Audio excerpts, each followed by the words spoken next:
Hello everyone, आप सबका स्वागत है। आरआरबी एनटीपीसी 2019 का सीबीटी 1 का मैथ्स का सॉल्यूशन कर रहे हैं, जिसमें 28 दिसंबर 2020 से 5 अप्रैल 2021 तक जितने भी शिफ्ट में एग्ज़ाम हुए सभी शिफ्ट के सॉल्यूशन कंप्लीट हो चुके हैं। इन सब के वीडियोस प्लेलिस्ट में मिल जाएंगे। आज की क्लास में 6 अप्रैल 2021 का दूसरा शिफ्ट का सॉल्यूशन करेंगे। इसका पहला शिफ्ट का वीडियो भी प्लेलिस्ट में मिल जाएगा और इन सब के सॉल्यूशन पहले ही कंप्लीट हो चुके हैं। इनके वीडियोज़ देखने के लिए प्लेलिस्ट विजिट कर सकते हैं, लिंक नीचे डिस्क्रिप्शन में दिया गया है। तो शुरू करते हैं। उससे पहले चैनल पर नया है तो चैनल को सब्सक्राइब कर दीजिए। आगे बढ़ते हैं। पहला सवाल है, एक आदमी को 21,600 में एक वॉशिंग मशीन बेचने पर 8% का लाभ प्राप्त होता है। 20% का लाभ प्राप्त करने के लिए उसे इस मशीन को किस मूल्य पर बेचना चाहिए? ठीक है, देखिए सिंपल सा बात है। इसको 8% का लाभ प्राप्त हो रहा है, तो इसका मतलब ये मशीन कितना में बिक रहा है? 108% में। यही इसका सेलिंग प्राइस होगा, जबकि रुपया में इन्होंने सेलिंग प्राइस 21,600 कहा है। तो ये 108% का वैल्यू ही 21,600 रुपया हो जाएगा। ठीक है, अब इसको चाहिए 20% का लाभ, तो इसका सेलिंग प्राइस कितना होना चाहिए मशीन का? 120%। तो हम भी 120% का वैल्यू यहाँ पर निकाल देंगे तो हमें सेलिंग प्राइस पता हो जाएगा। तो ये देखिए 108 का कितना गुना है? ये 108 दुना 216, यानी कि 2 गुना और 2 जीरो है तो 200 गुना हो गया। तो इसको भी 200 गुना करेंगे तो 12 दुना 24, उस पर 3 जीरो, तो 24,000 इस सवाल का सही आंसर होगा। आगे बढ़ते हैं।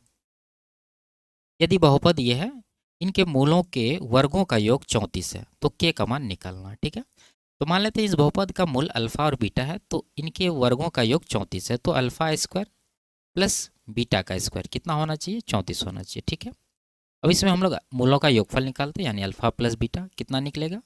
अल्फा प्लस बीटा क्या होता है? माइनस बी बट्टा है, तो बी हमारा 8 है तो माइनस का 8 आएगा। ये हम लोग नहीं लिखेंगे क्योंकि ए का वैल्यू क्या है? 1 है, एक्स स्क्वायर का गुणांक।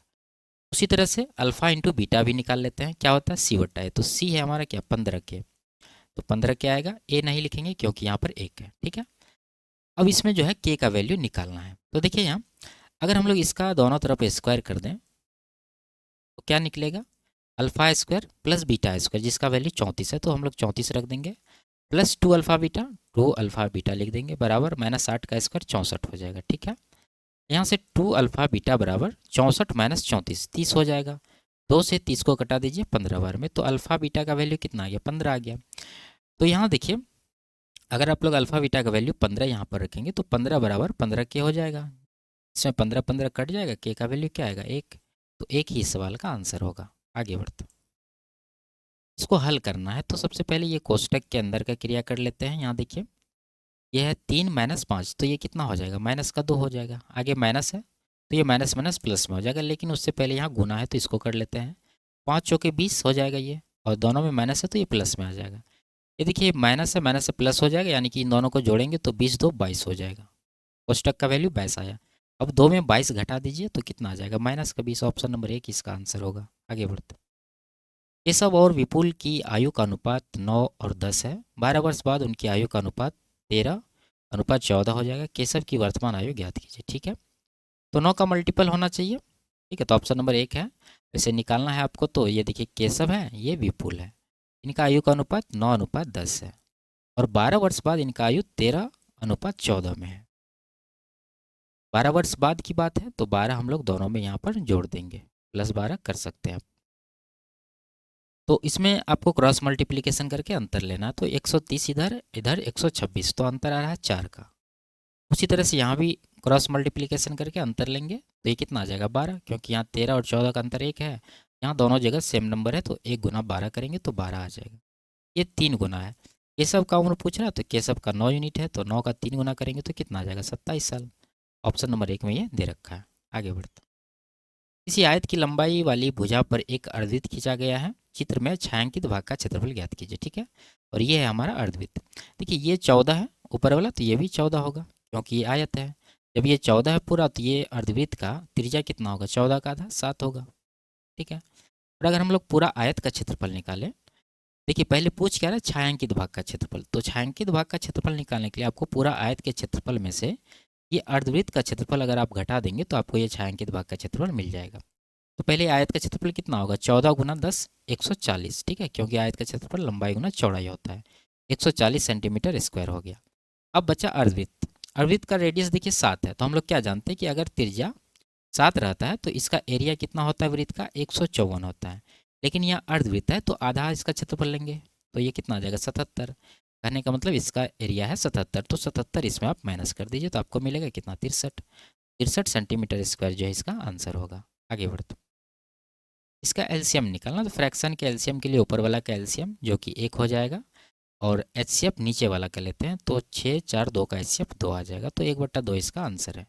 आगे बढ़ते, नीचे दिए गए आंकड़ों को आरोही क्रम में व्यवस्थित किया गया है। यदि इनकी माध्यिका 10 है तो पी का मान निकालिए। ठीक है, तो कितने पद है इसमें 1 2 3, ये टोटल एक हो गया, यानी कि 4 4 1 5 6 7 8, यानी सम है तो बीच वाला 2 पद का जो एवरेज है वही इसका माध्यिका होगा। तो इन दोनों का एवरेज निकालिए तो कितना होगा, जोड़ के 2 से डिवाइड कर देंगे, 2 3 5 पी और प्लस का 2 3 5, इसको 2 से डिवाइड करेंगे, हमारे पास ये एवरेज निकलेगा जो कि यही इस डेटा का माध्यिका होगा। माध्यिका कितना है 10 है, तो इसको 10 के बराबर करेंगे। ठीक है, आप यहाँ पर काट सकते हैं 5 5 5 1 का 5, ठीक है, और ये 5 दूना 10, तो यहाँ पर क्या बना हमारे पास p + 1 बराबर 2 दूना 4, तो p का वैल्यू कितना आएगा, 4 में से 1 घटाएंगे तो 3। ऑप्शन नंबर 2 में ये दे रखा है। आगे बढ़ते, अब्दुल को 70,000 की धनराशि पर 12% वार्षिक ब्याज की दर से एक निश्चित अवधि में साधारण ब्याज के रूप में 12,600 रुपया प्राप्त हुए, अवधि ज्ञात कीजिए। ठीक है, देखिए एक वर्ष का अगर हम लोग ब्याज निकालें तो 70,000 का 12% कितना हो जाएगा, 12 सत्ते 84, उस पर 2 जीरो, यानी कि 8,400 इसको मिल रहा है एक साल में, और टोटल इसको प्राप्त हुआ है 12,600। तो 12,600 को इससे डिवाइड कर दीजिए आप, तो आपको टाइम निकल जाएगा कि टोटल कितना समय इसको लगा है। तो 42 से 2 बार में, 42 से 3 बार में, तो 3/2 साल इसको लगा है। ठीक है, 3/2 ईयर, ऑप्शन नंबर 2 में ये दे रखा है। आगे बढ़ते, पहली संख्या का 65% 130 है, दूसरी संख्या का 40% 100 है, पहली और दूसरी संख्या का अनुपात ज्ञात कीजिए। ठीक है, देखिए 65% 130 है, कितना गुना है 2 गुना, संख्या निकालना यानी 100%, तो 100% का भी 2 गुना करेंगे तो 200 आएगा, यानी पहला नंबर 200 हो गया। यहाँ देखिए 40% 100 है, कितना गुना है 2.5 गुना, यानी 2.5 गुना है, तो संख्या निकालना तो 100%, 100 का 2.5 गुना 250 आ जाएगा। तो इन्हीं दोनों का रेशियो निकालना, तो 50 से काट दीजिए 4 बार में, 50 से काट दीजिए 5 बार में, तो 4:5 जो है इसका आंसर बनेगा, ऑप्शन नंबर 1 में है। आगे बढ़ते, जॉन और जोसेफ के पास क्रमशः 19,000 और 26,000 रुपया है।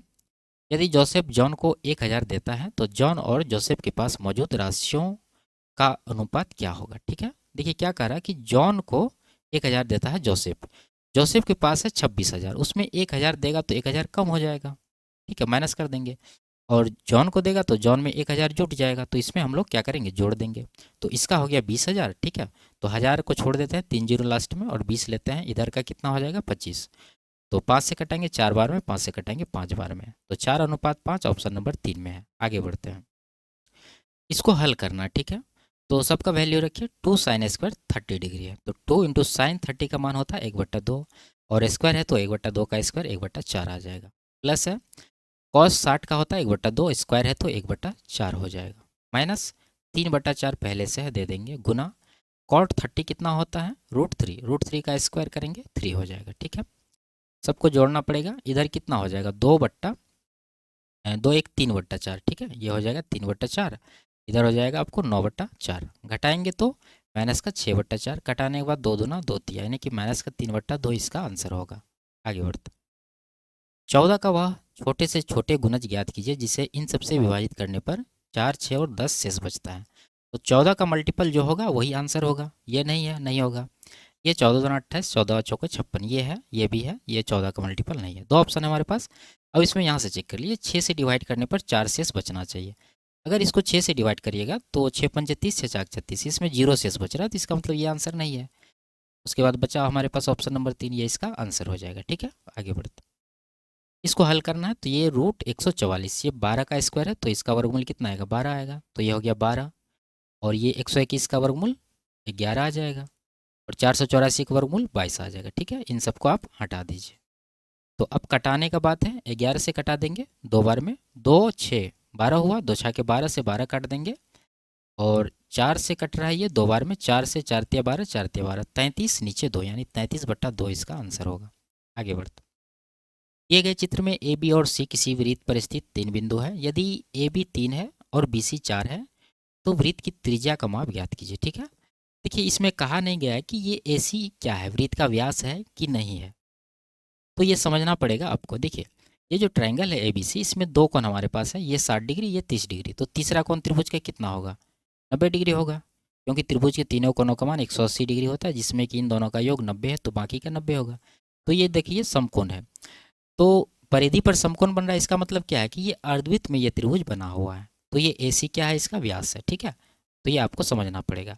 जब AC व्यास है तो AC कितना हो जाएगा? AB 3 है, ये है 3, BC है 4, 3 4 5 का ट्रिपलेट होता है, यानी AC हो गया 5, व्यास है 5, तो त्रिज्या कितना होगा? 5 का आधा, 5/2।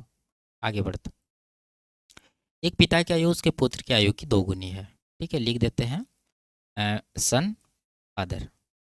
तो क्या कह रहा है? पिता की आयु जो है उसके पुत्र की आयु की दोगुनी है। तो पुत्र की आयु अगर 1 यूनिट है तो इसका कितना हो जाएगा? 2 यूनिट। 20 वर्ष पहले पिता की आयु उसके पुत्र की तत्कालीन आयु की 12 गुनी थी, ठीक है। तो 20 वर्ष पहले अगर पुत्र की आयु 1 यूनिट थी तो पिता के कितना? 12 यूनिट, ठीक है। 12 गुना कह रहा है। ये कब की बात है? 20 साल पहले की। तो हम लोग क्या करेंगे? 20 साल पहले जाएंगे तो माइनस का 20 दोनों में कर देंगे। अब यहाँ क्रॉस मल्टीप्लीकेशन करके डिफरेंस लीजिए, 2 इधर 12, डिफरेंस कितना का है? 10 का।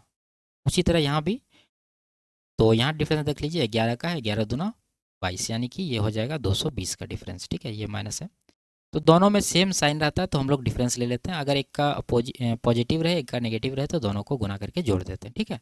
तो यहाँ सेम साइन है तो डिफरेंस ले लेंगे। तो ये कितना गुना है? 22 गुना। हमसे क्या पूछा जा रहा है? पिता और पुत्र के वर्तमान आयु का अंतर। तो वर्तमान रेशियो ये वाला है, तो इसमें अंतर देख लीजिए, 1 और 2 का अंतर 1 यूनिट है, तो 1 यूनिट का कितना होगा? यहाँ निकालेंगे, 22 गुना है तो 22 आ जाएगा। इसका ऑप्शन नंबर 4 में ये दे रखा है। आगे बढ़ते, 84 किलोमीटर प्रति घंटा की चाल से चल रही एक रेलगाड़ी एक खंभे को 9 सेकंड में और एक प्लेटफॉर्म को 30 सेकंड में पार करती है। प्लेटफॉर्म की लंबाई ज्ञात कीजिए। सिंपल सा बात है, यहाँ पर रेलगाड़ी की चाल है, अगर ये खंभे को पार करेगी तो वो अपने लंबाई के बराबर दूरी तय करेगी, ठीक है। और जब वो प्लेटफॉर्म को पार करेगी तो वो अपने लंबाई प्लस ये प्लेटफॉर्म की लंबाई, ये दोनों की लंबाई के योगफल के बराबर दूरी तय करेगी। तो हम लोग क्या करेंगे? अगर प्लेटफॉर्म की लंबाई सिर्फ पूछ रहा तो उसमें आप ये टाइम जो खंभा पार करने में अपने लंबाई के बराबर निकल रहा है इसका, वो घटा दीजिए। तो 30 में से 9 घटा दीजिए, बचा कितना? 21 सेकेंड। यानी वो 21 सेकेंड में जो है वो प्लेटफॉर्म की लंबाई के बराबर दूरी तय किया है। तो वो दूरी निकाल लेते हैं। स्पीड है 84 किलोमीटर प्रति घंटा और ये टाइम सेकंड में, तो इसको मीटर प्रति सेकंड में बदलने के लिए 5/18 से गुना करेंगे। फिर ये सेकंड जो है कि इससे गुना कर दीजिए। कटाइए इसको, 6 से 3 बार में, 6 से ये 14 बार में कटेगा, 3 से 7 बार में, ठीक है। 14 पंजे 70, 70 गुना 7, 490 मीटर जो है इस सवाल का आंसर होगा, ऑप्शन नंबर 4। आगे बढ़ते, निम्नलिखित को हल करना है। तो यहाँ पर भाग है, ठीक है, और यहाँ है गुना। तो ये 10 है, 2 से कटाएंगे 10 को 5 बार में, फिर 5 5 कट ही जाएगा। तो ये दोनों को काट दीजिए, 1 हो गया इसका वैल्यू। उसके बाद 70 प्लस 1 और 15, तो ये 85, एक 86 हो गया। उसमें 10 माइनस करेंगे तो ऊपर आ गया 76, ठीक है, 76। नीचे कितना आएगा? 25 छाके 150, 2 152। तो कटा दीजिए 76 से एक बार में, 76 से 2 बार में, तो 1/2 इसका आंसर बन जाएगा। आगे बढ़ते, एक घनाकार बॉक्स की 4 दीवारी का क्षेत्रफल 36 सेंटीमीटर स्क्वायर है, तो इसकी भुजा की माप ज्ञात कीजिए, ठीक है। तो घनाकार है तो 4 दीवारी का क्षेत्रफल मतलब क्या? वक्र पृष्ठीय क्षेत्रफल। तो क्या फॉर्मूला होता है? 4a², जो कि हमारे पास 36। तो इसको 36 के बराबर करेंगे, 4 से कटाएंगे 9 बार में। इधर a² बराबर 9 आया तो a का वैल्यू कितना होगा? 9 का वर्गमूल 3 हो जाएगा, तो 3 ही सवाल का आंसर होगा। आगे बढ़ते हैं, 20 से छोटी आवाज संख्याओं की संख्या बताइए। तो लिख के देखना पड़ेगा, 2 3 5 7, उसके बाद 11, फिर 13, उसके बाद 17, उसके बाद 19।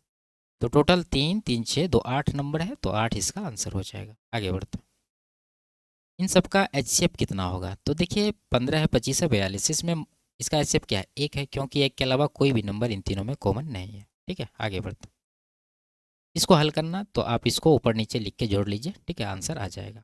आगे बढ़ते हैं, एक फल विक्रेता को 42 रुपया में 16 संतरे बेचने पर 25% का लाभ प्राप्त होता है। उसने 42 रुपया में कितने संतरे खरीदे थे? ठीक है, देखिए यहाँ रुपया दोनों कंडीशन में इसका बराबर है। जब रुपया बराबर है तो आपको प्रॉफिट देखना। प्रॉफिट कितना है? 25%। इसका फ्रैक्शन कितना होता है? 1/4, यानी 4 पर 1 का प्रॉफिट है। तो यहाँ पर संतरे का कॉस्ट प्राइस और सेलिंग प्राइस का क्या रेशियो बनेगा? 4 का संतरा है तो ये 5 में बेच रहा है। तो हम यहाँ देख रहे हैं कि ये संतरे के प्राइस को 4 से 5 के रेशियो में चेंज किया है, तो संतरे की संख्या को इसका इन्वर्स करना पड़ेगा, यानी कि 5 से 4 करना पड़ेगा, ठीक है। तो यहाँ 16 संतरे ये बेच रहे हैं, यहाँ पर 4 संतरे हो रहे हैं, तो 4 का वैल्यू 16 है, तो हमें 5 का पूछा जा रहा है, तो 5 का कितना होगा, 4 का 16 यानी 4 गुना है, तो इसको भी 4 गुना करेंगे यानी कि 20 संतरे। ऑप्शन नंबर 3 में ये दे रखा है। आगे बढ़ते हैं। एक बैग में 20 गेंदें रखी हैं जिन पर 1 2 3 इस तरह से 20 तक संख्याएं अंकित है। बैग से यादृच्छिक रूप से एक गेंद निकाली जाती है। बैग से निकाली गई गेंद पर अंकित संख्या के 3 या 5 से विभाज्य होने की प्रायिकता ज्ञात कीजिए। ठीक है, देखिए हम लोग को सबसे पहले देखना है कि 1 से 20 तक टोटल कितने नंबर हैं। टोटल है 20 नंबर। ठीक है, अब इसमें हम लोग को देखना है कि अनुकूल नंबर कितने हैं। क्या पूछा जा रहा है, 3 या 5 से डिविजिबल।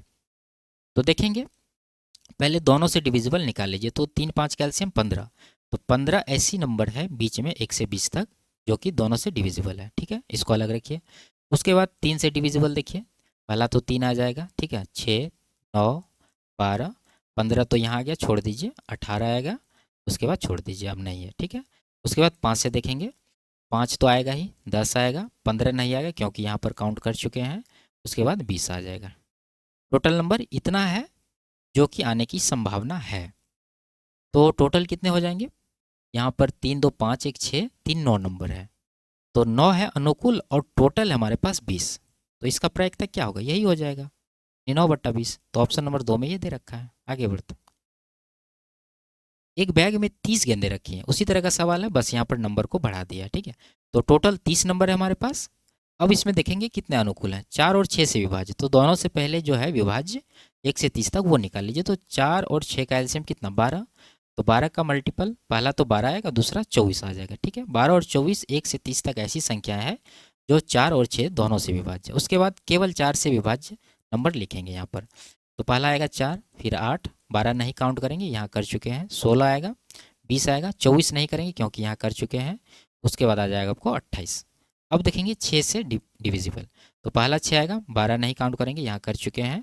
18, 24 नहीं करेंगे, यहाँ पर है। उसके बाद 30। तो टोटल नंबर ये है जो कि आने की संभावना है। तो 2 2 3 5 2 7 3 10 है। तो टोटल 10 नंबर है आने की संभावना है, यानी कि अनुकूल है, और टोटल हमारे पास 30 है। तो कटाइए इसको एक बार में, 3 बार में, तो 1/3 जो इसका प्रायिकता बनेगा। आगे बढ़ते।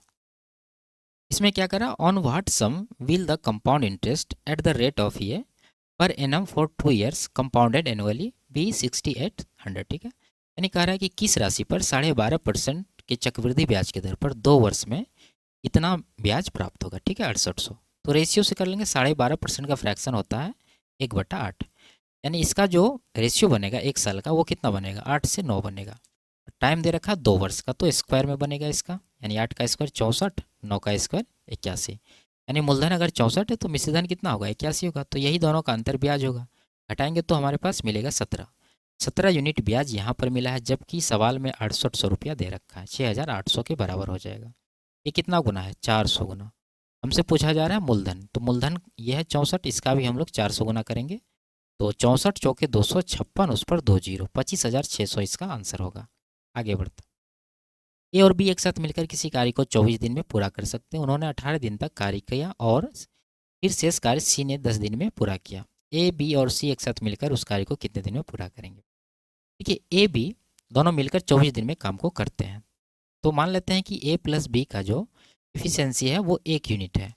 तो टोटल वर्क यहाँ से कितना आ जाएगा, 24 आ जाएगा, क्योंकि 1 यूनिट कर रहा है एक दिन में, तो 24 दिन में 24 यूनिट, ये हो गया हमारा टोटल वर्क। ठीक है, 24। अब देखिए उन्होंने 18 दिन तक काम किया, तो इनके द्वारा जो किया गया काम है वो कितना होगा, 18 दिन में 18 यूनिट काम करेगा, क्योंकि एक दिन में हम लोग कितना माना, 1 यूनिट। तो 18 यूनिट काम ए बी दोनों ने मिलकर कर दिया। तो बचा कितना, 24 में आप 18 माइनस कर दीजिए तो आपको मिलेगा 6 यूनिट काम। यही 6 यूनिट काम लास्ट के 10 दिन में सी के द्वारा किया गया है। तो सी का एफिशिएंसी यहाँ से आएगा, 6 को 10 से डिवाइड कर दीजिए, तो यह आ गया कितना, 0.6। अब यहाँ कह रहा है कि तीनों एक साथ मिलकर काम करेगा, तो टोटल वर्क तो यही रहेगा 24, और तीनों का टोटल एफिशिएंसी ए प्लस बी का 1 है और सी का आया है 0.6, तो दोनों को जोड़िए 1.6 तीनों का एफिशिएंसी हो जाएगा। इससे इसको डिवाइड करिए, पॉइंट के लिए यहाँ 0 दे दीजिए, 16 1 का 16, 16 5 80, यानी 15 दिन जो है इसका समय होगा। ऑप्शन नंबर 4 में ये दे रखा है। आगे बढ़ते। ए किसी कार्य को 18 दिन में पूरा कर सकता है, बी उसी कार्य को 15 दिन में पूरा कर सकता है। उन्होंने एक साथ काम शुरू किया, लेकिन कार्य समाप्त होने से 7 दिन पहले बी ने कार्य छोड़ दिया। ए और बी ने कितने दिन तक साथ कार्य किया, ठीक है। तो निकालते हैं, ए करते हैं 18 दिन में और बी करते हैं इसको 15 दिन में।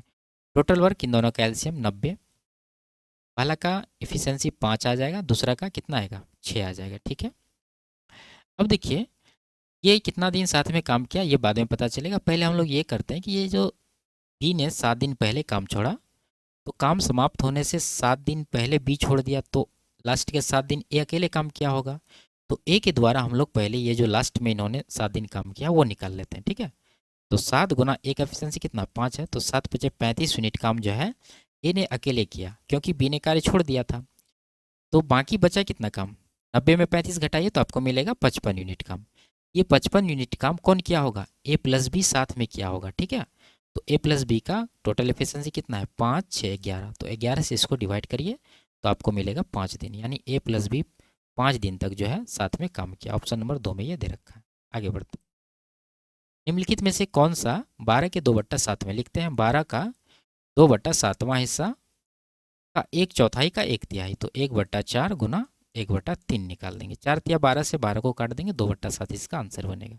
आगे, यदि एम एन एस बी ये है तो इसका मान निकालना। ठीक है, देखिए यहाँ पर हम लोग क्या करेंगे, दोनों तरफ क्यूब कर दीजिए। तो ए माइनस बी का होल क्यूब क्या होता है, ए क्यूब माइनस बी क्यूब, जो कि है हमारे पास 5।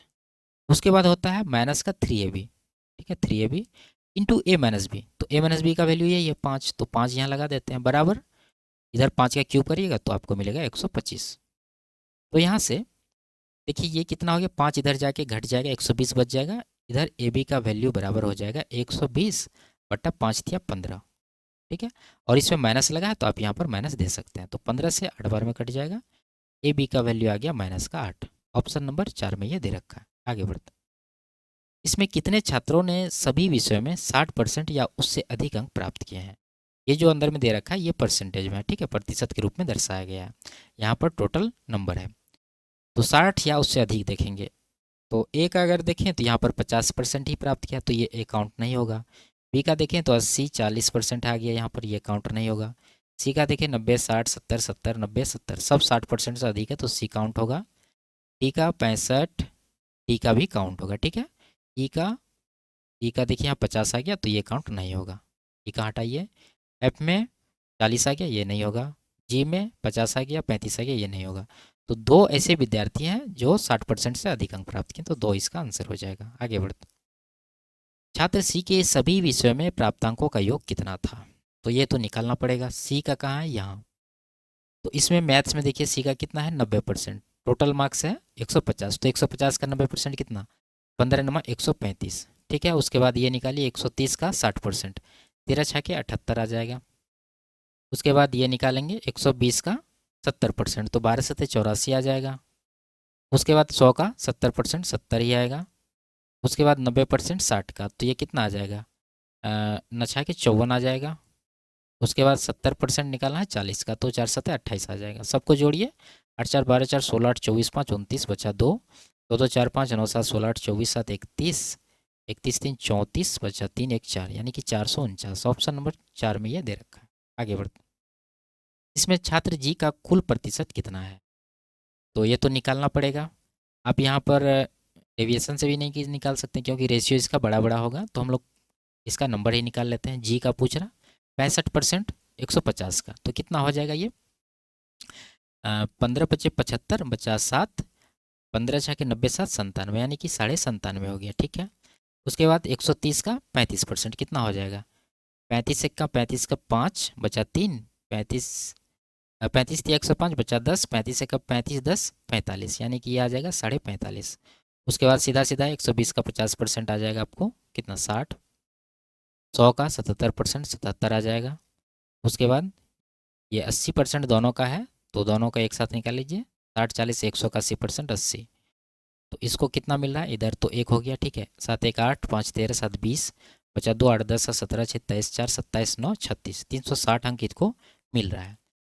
टोटल कितना है, टोटल यहाँ से मिलेगा सबको जोड़ के, तो परसेंटेज निकालेंगे 360 ऊपर देंगे, नीचे सबको जोड़ के 1 2 3 4 1 500 इधर हो गया, 5 1 600, तो 600 पर निकालना है, गुना 100% आप कर दीजिए। ठीक है, तो 2 जीरो काट देंगे, 6 से ये 60 बार में, तो 60% इसका आंसर बनेगा। आगे बढ़ते, भौतिक विज्ञान में सभी छात्रों 7 छात्रों के प्राप्तांकों का औसत प्रतिशत लगभग कितना है, तो भौतिक विज्ञान यहाँ पर है, सबको जोड़ के 7 से डिवाइड कर दिए। 9 8 17, 17 7 24 8 32 8 40 से 46 5 51 एक 52, यानी कि 520 टोटल हो रहा है जोड़ के। इसको 7 से डिवाइड करेंगे तो 7 7 49, 7 चौके 28, उसके बाद पॉइंट आ गया, तो 74% के लगभग जो है इसका एवरेज आएगा। ऑप्शन नंबर 4 में ये दे रखा है। आगे बढ़ते हैं। तो ये लास्ट सवाल था। वीडियो आपको कैसी लगी कमेंट में ज़रूर बताइए। अच्छी लगी तो वीडियो को लाइक शेयर और चैनल को सब्सक्राइब कर दीजिए। फिर मिलते हैं अगले क्लास में, तब तक के लिए बाय बाय, टेक केयर।